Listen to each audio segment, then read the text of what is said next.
Thomas the tank engine had been working in the coal yards all day. The little blue engine was covered in coal dust. "We can't clean you up tonight, Thomas," said his driver. "There's a problem with the hose pipe." "Bother," said Thomas. "A bath would make me feel much better. The others are sure to say I look silly." But the engines were too busy arguing to notice Thomas. James was talking loudest of all. "I deserve a new coat of paint. Sir Topham Hatt says I'm the pride of the line, and—" "Rubbish," huffed Henry. "We're all the pride of the line." "It's been like this all day," confided Percy to Thomas. "James is getting a new coat of paint and won't stop boasting about it." "Why, James? I'm the one who needs a new coat. Look at me." "I'd rather not," retorted James. "You're not a pleasant sight, and wouldn't understand the needs of a really important engine." Thomas was fuming. Next morning, as James was being repainted, Henry had an accident.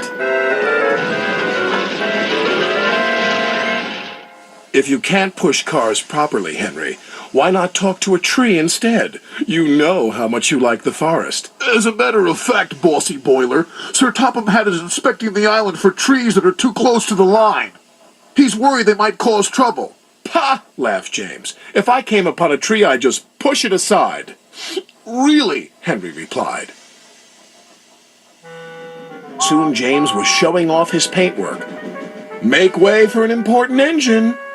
"You wouldn't feel important if one of those trees crashed on you. You'd feel hurt," reproached Percy. "Rubbish! It wouldn't dare." "You should be careful, James. Trees can be just as powerful as engines," advised Terence. "Oh, please." "Now, excuse me, Sir Topham Hatt needs me to pull the express." And he huffed away.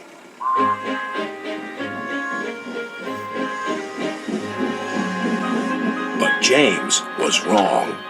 "You must go to the yards and collect an important goods train, James. It's heavy, so be careful," said Sir Topham Hatt. "But, sir, I've just been repainted. Can't Thomas or Percy do it? They're dirty and like working with freight cars." "Really useful engines don't argue." So James didn't. By the time he arrived at the yards, the weather had changed for the worse. "Your color's nice, James. Pity about your face, though," said a freight car. James ignored them and set off.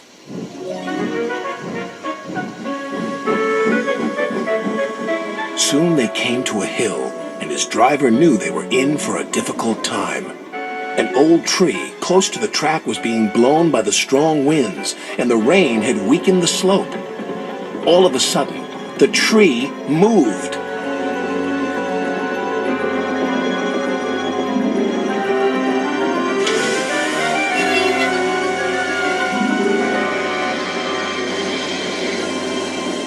"Oh, help!" cried James. "Go away!" But of course, the tree couldn't. James tried to reverse away from the tree, but his train was too heavy. Then he heard a whistle. "It's Thomas," called his driver. James felt embarrassed and worried that Thomas would laugh at him, but Thomas didn't. He knew this was no time for teasing. "Beep, beep." "I'm ready," whistled Thomas. "So am I," replied James. "As ready as I'll ever be." They were just in time.